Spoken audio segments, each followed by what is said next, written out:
Welcome to a day in the Word. Today's reading is Judges chapter 16 through Judges chapter 18.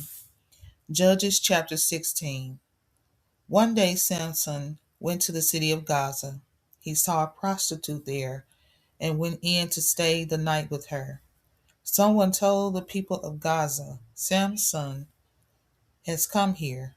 They wanted to kill him, so they surrounded the city. They hid near the city gate and waited all night for him. They were very quiet all night long. They had said to each other, when morning comes, we will kill Samson. But Samson only stayed with the prostitute until midnight. Then he got up and grabbed the doors of the city gate and pulled them loose from the wall. He pulled down the doors, the two posts, and the bars that locked the doors shut. He put them on his shoulders and carried them to the top of the hill near the city of Hebron. Later, Samson fell in love with a woman named Delilah, who was from Sorek Valley. The rulers of the Philistines went to Delilah and said, we want to know what makes Samson so strong. Try to trick him into telling you his secret. Then we will know how to capture him and tie him up. Then we will be able to control him. If you do this, each one of us will give you 28 pounds of silver. So Delilah said to Samson, tell me why you are so strong. How could someone tie you up and make you helpless? Samson answered, someone would have to tie me up with 7 fresh new bowstrings. If someone did that, I would be as weak as any other man. Then the rulers of the Philistines brought 7 fresh new bowstrings to Delilah, and she tied Samson with the bowstrings. Some men were hiding in the next room. Delilah said to Samson, Samson, the Philistine men are going to capture you. But Samson easily broke the bowstrings. They snapped like a string when it comes too close to a flame. So the Philistines did not find out the secret of Samson's strength. Then Delilah said to Samson, you lied to me. You made me look foolish. Please tell me the truth. How could someone tie you up? Samson said, someone would have to tie me up with new ropes. They would have to tie me with ropes that have not been used before. If someone did that, I would become as weak as any other man. So Delilah took some new ropes and tied up Samson. Some men were hiding in the next room. Then Delilah called out to him, Samson, the Philistines are going to capture you. But he broke the ropes easily as if they were threads. Then Delilah said to Samson, you lied to me again. You made me look foolish. Now tell me how someone could tie you up. Samson said, if you use the loom to weave the 7 braids of hair on my head and tighten it with a pin, I will become as weak as any other man. Later, Samson went to sleep. So Delilah used the loom to weave the 7 braids of hair on his head. Then Delilah fastened the loom to the ground with a tent peg. Again she called out to him, Samson, the Philistines are going to capture you. Samson pulled up the tent peg, the loom, and the shuttle. Then Delilah said to Samson, how can you say I love you when you don't even trust me? You refuse to tell me your secret. This is the 3rd time you made me look foolish. You haven't told me the secret of your great strength. She kept bothering Samson day after day. He got so tired of her asking him about his secret that he felt like he was going to die. Finally, Samson told Delilah everything. He said, I have never had my hair cut. I was dedicated to God before I was born. If someone shaved my head, I would lose my strength. I would become as weak as any other man. Delilah saw that Samson had told her his secret. She sent a message to the rulers of the Philistines. She said, come back again. Samson has told me everything. So the rulers of the Philistines came back and brought the money that they had promised to give her. Delilah got Samson to go to sleep with his head lying in her lap. Then she called in a man to shave off the 7 braids of Samson's hair. In this way, she made Samson weak and his strength left him. Then Delilah called out to him, Samson, the Philistine men are going to capture you. He woke up and thought, I will escape as I did before and free myself. But Samson did not know that the Lord had left him. The Philistine men captured Samson. They tore out his eyes and took him down to the city of Gaza. Then they put chains on him to keep him from running away. They put him in prison and made him work grinding grain, but his hair began to grow again.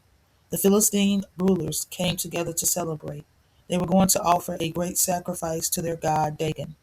They said, "Our God helped us defeat Samson, our enemy."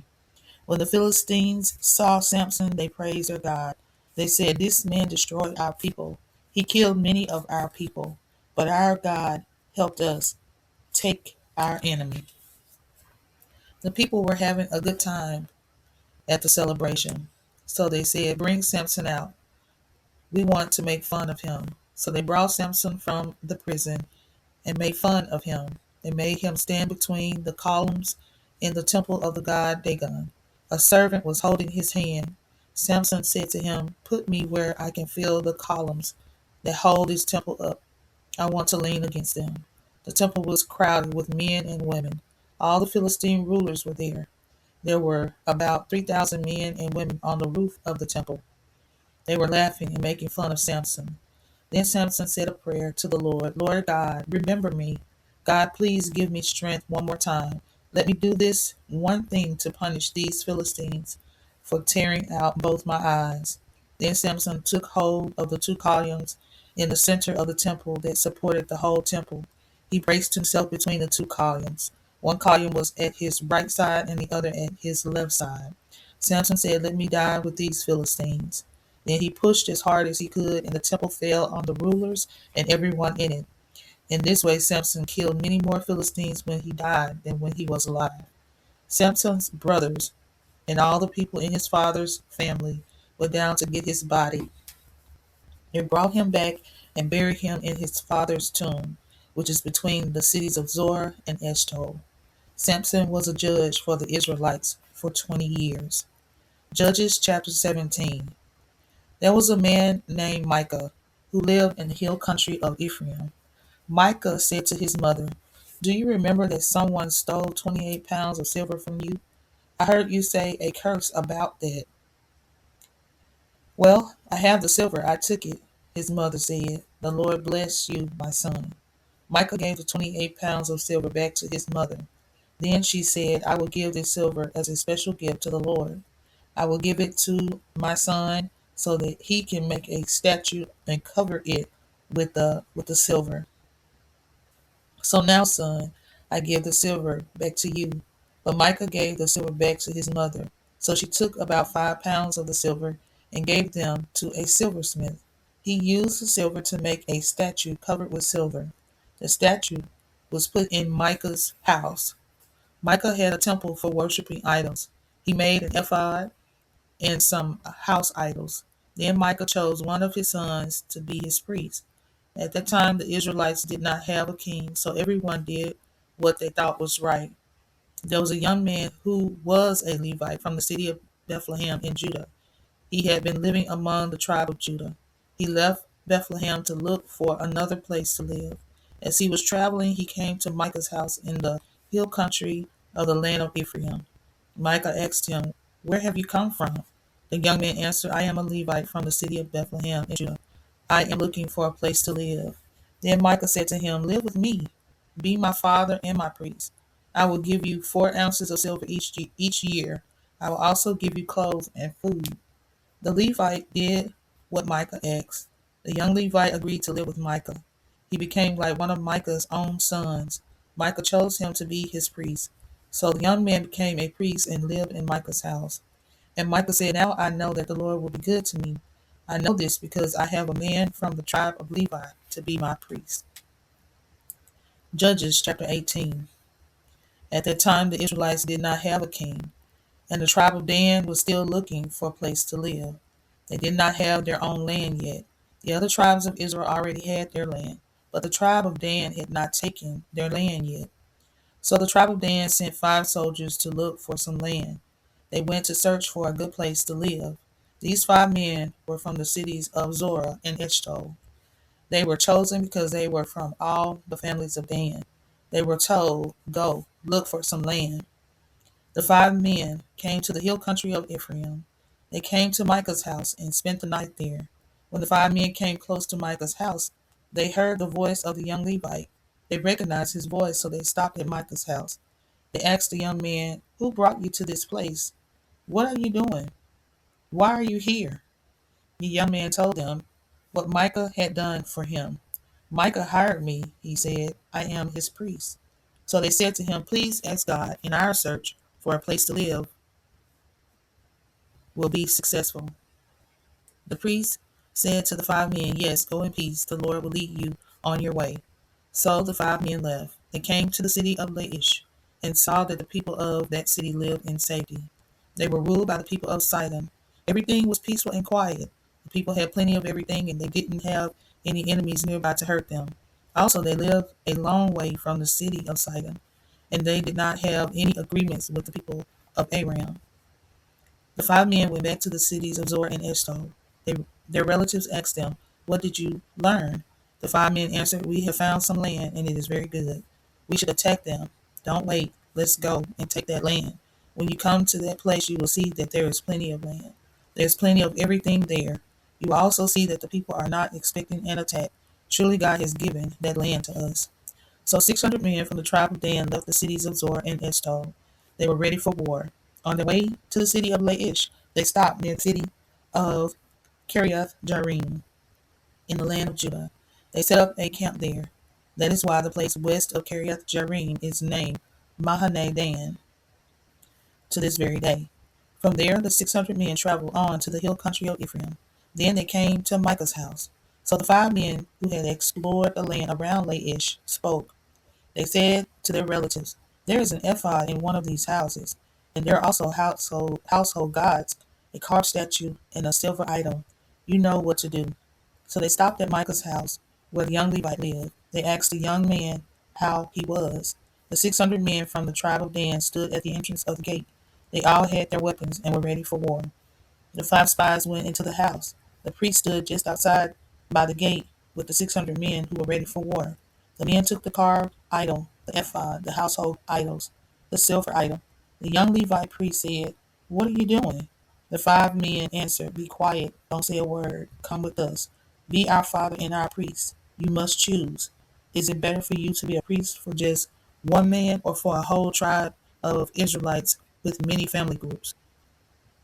This made the Levite happy, so he took the ephod, the household idols, and the idol. He went with the men from the tribe of Dan. Then the 600 men from the tribe of Dan and the Levite priests turned and left Micah's house. They put their little children, their animals, and all their things in front of them. The men from the tribe of Dan went a long way from that place, but the people living near Micah met together. Then they began chasing the men of Dan and caught up with them. The men with Micah were shouting at the men of Dan. The men of Dan turned around and said to Micah, "What's the problem? Why are you shouting?" Micah answered, "You men from Dan took my idols. I made them myself. You have also taken my priests.